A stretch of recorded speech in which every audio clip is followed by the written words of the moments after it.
Formação de professores na era digital, tema de seminário na PUC Minas. 10ª semana de entretenimento, jogos e animação. Evento é um dos destaques do calendário de atividades da PUC São Gabriel. E o universo dos jogos digitais é o assunto do estúdio de hoje. Vamos falar dessa área que está em ascensão no Brasil. O país é o 4º maior mercado do mundo nesse segmento, com 36 milhões de usuários. Hoje é 17 de dezembro e está no ar o Espaço PUC, o programa que leva os assuntos da universidade até você.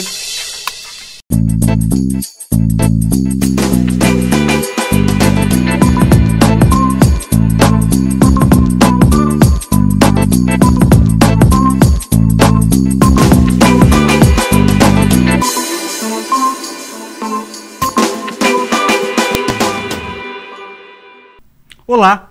O programa de pós-graduação em educação realiza amanhã o seminário integrado. Na programação, destaque para a palestra sobre a formação de professores em um contexto de cultura digital.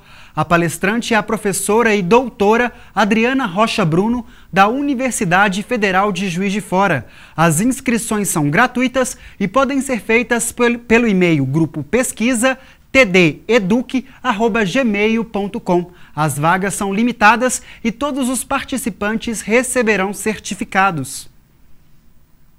A 10ª semana de entretenimento, jogos e animação tem destaque especial na programação de eventos da PUC São Gabriel. Alunos da graduação tecnológica em jogos digitais participaram de palestras sobre a otimização da produção e qualidade de jogos, dificuldades e vivências da área. Também teve o Festival de Arte Digital, com músicas de videogame ao vivo nos intervalos. O processo do evento, ele foi contínuo, continua sendo contínuo, e a cada semestre a gente tenta aprimorar, inovar, e o que a gente vê que é de diferencial e que funciona para o evento é que a gente conta com a participação dos alunos. Com a participação do aluno, a gente faz um evento que é focado para o que interessa para eles. E a gente, com conhecimento acadêmico, conhecimento de mercado, a gente consegue fazer essa integração bacana. Esse concurso do SP Games, esse evento, ele é focado para os desenvolvedores, então é somente empresa brasileira ou da América Latina que estiver desenvolvendo algum jogo que vai lá apresentar e que participa disso. Então é interessante, você está querendo um pouco de visibilidade, você está querendo conhecer novas pessoas, ver como funciona o processo todo fora, como para eles também funciona, você tem que ir e participar desse evento. A gente foi assim meio solto, a gente não estava esperando nada do concurso, a gente estava esperando era só participação. A gente queria era ver como a cultura ia sair, experimentar mesmo, conhecer os desenvolvedores do Brasil ou até da América Latina, porque o evento é dos maiores desenvolvedores da América Latina. Tive um feedback muito interessante no artigo, tanto que a gente ficou em primeiro lugar no short paper de artigo da trilha de arte design da SP Games esse ano. E o jogo ficou em terceiro lugar em voto popular. Foi bem gratificante, foi muito interessante conhecer outras pessoas, ter um feedback dos jogadores lá também para melhorias do jogo. Foi um processo assim simplesmente perfeito para qualquer desenvolvedor e qualquer aluno que deveria experimentar também. O evento ele possibilita para o aluno a flexibilização do currículo, onde ele pode se integrar com o mercado, que a gente traz empresas, então eles podem trocar ideias, currículos, eles podem mostrar os seus trabalhos, então isso possibilita que as empresas visualizem qual é o tipo de profissional que a gente está formando e qual é o nosso interesse de colocá-los no mercado. Eles conseguem ter contato com a área de pesquisa na área de jogos, porque as palestras não são só de mercado, a gente também traz pesquisadores e professores que são mestres e doutores na área. Então eles se atualizam. Acho que o mais interessante é que é essa atualização do aluno com o que está de mais novo no mercado da área de jogos. E já que estamos falando do universo dos jogos digitais, vale destacar o crescimento dessa área no Brasil. O mercado nacional de jogos foi o que mais cresceu em 2012. As vendas movimentaram mais de R$1,5 bilhão de reais, aumento de 60% em relação a 2011. Além disso, o país é o 4º maior consumidor de jogos do mundo, com 35 milhões de usuários. E para quem pensa que os jogos digitais se resumem apenas a entretenimento, está enganado.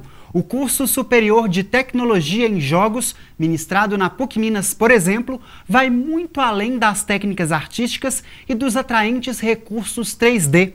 E é para falar sobre tudo isso que recebo no estúdio Marcelo Souza Neri, coordenador do curso de graduação tecnológica em jogos digitais da PUC São Gabriel. Marcelo, boa tarde. Boa tarde. Prazer recebê-lo no Espaço PUC. Prazer é meu, obrigado pelo convite. Marcelo, qual é o motivo do fascínio que a área de jogos digitais exerce em muitos jovens? Primeiro, acredito que a linguagem dos jogos é a linguagem da juventude, então é um primeiro contato direto que o jogo possibilita.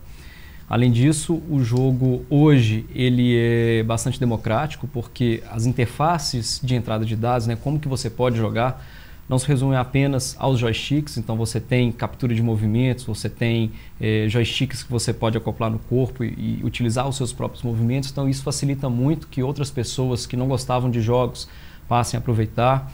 Nós temos um mercado em expansão dos tablets e celulares que são mais possantes e que possibilitam termos jogos mais simples. Então uma leva de pessoas que antes não tinham acesso a um videogame especificamente ou que não jogavam no computador, acabam utilizando os jogos também, e além disso o jogo possibilita você vivenciar realidades que talvez no mundo real você não pudesse. Então você pode ser um grande guerreiro, voar um dragão e salvar princesas. Então é um universo bastante lúdico que tem toda uma criatividade, né, que pode ser desenvolvida ali pelo jogador. Eles inserem o jogador nos diversos tipos de jogos, né?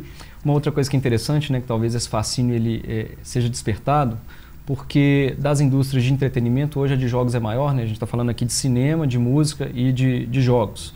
Hoje é a maior de todas dessas três. E um dos motivos disso também, não só a parte tecnológica, né, que ela ficou mais acessível, mas é porque o jogo ele é uma forma de entretenimento em que você é colaborativo. Você não é mais um espectador passivo como é no cinema. Você senta numa cadeira, assiste a sessão durante 1h30, que é a versão do diretor, e você não interfere nesse processo. No jogo você consegue ter essa interferência e modificar a história quando ela é criada e programada dessa forma.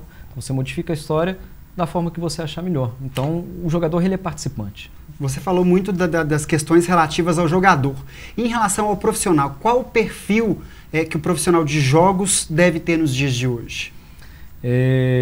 A gente tem várias áreas que pode ser de interesse do profissional, né? Então você tem, pensando num jogo puro, né, sem envolver outras áreas, você tem a parte de arte e tem a parte de programação. Então, na parte de programação, os profissionais da área de tecnologia da informação atuando com o desenvolvimento de sistemas, análise. Quando o jogo ele é online, né, pela internet, você tem que mexer com a parte de banco de dados massivos, com a rede de computadores. Tem toda a outra parte da inteligência artificial, quando você joga contra o computador e o computador tem que ser desafiante. E a parte artística, com desenvolvimento de animações, modelagem tridimensional, pintura de cenários, e aí começa a envolver outras áreas. Se você cria um jogo em que ele vai ter algum retrato histórico, seria interessante que tivesse toda uma pesquisa ou profissionais dessa área para poder auxiliar na criação dos ambientes. Aí você tem que pensar nas questões de arquitetura, vestuário, alimentação, organização social, para poder que o jogo ele fique o mais real possível daquilo que está sendo retratado. E quando você trata de outras questões dentro do jogo, você fazer um jogo, por exemplo, que vá para o estrangeiro, né? Profissionais da área de línguas, né, de letras, para poder auxiliar no processo de tradução. E não é só a tradução em si. Você tem que fazer um processo que a gente chama de localização.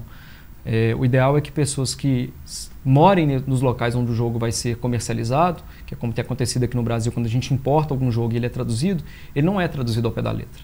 Ele tem que ser inserido, que seria essa contextualização, dentro da realidade do próprio país. Então, às vezes, tem uma piada que é feita numa outra língua, na hora que for traduzir, de repente não se encaixa no nosso contexto. Então você tem que fazer essa localização. E o processo inverso também, né? Quando um profissional da área de jogos no Brasil ele tem o interesse em exportar, é importante que ele tenha esse cuidado com a localização também. Então todas as áreas, na verdade, elas estão envolvidas. O profissional, no caso do curso de jogos, nós falamos assim, o desenvolvedor de jogos digitais, ele tem que ter um conhecimento dessas duas principais, que é a parte de artes, com o desenvolvimento 2D e 3D, né, de todos os conteúdos que vão ter no jogo, a criação de roteiros, de personagens, o level design e game design, que seria a criação das regras do jogo e como que as fases vão ser construídas para poder manter o jogador interessado em continuar a jogar, e depois também toda a parte de programação.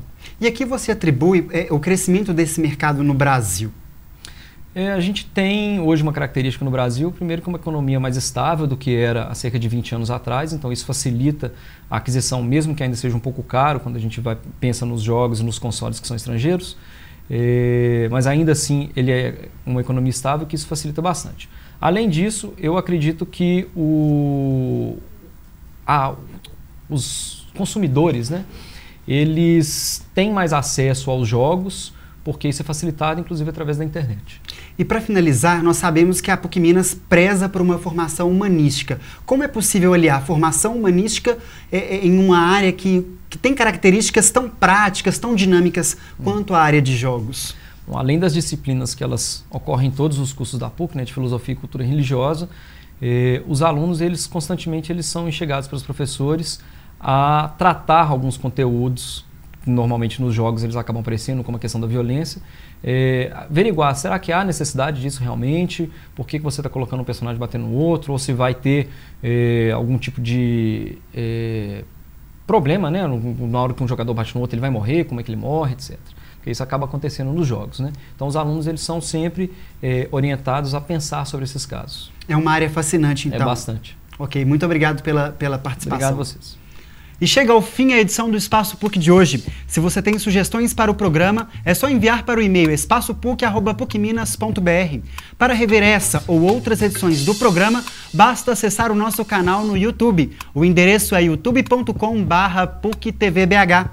Amanhã eu estou de volta no nosso encontro diário às 4h45 da tarde, aqui na PUC TV e também na TV Horizonte. Muito obrigado pela sua companhia, uma boa tarde e até amanhã.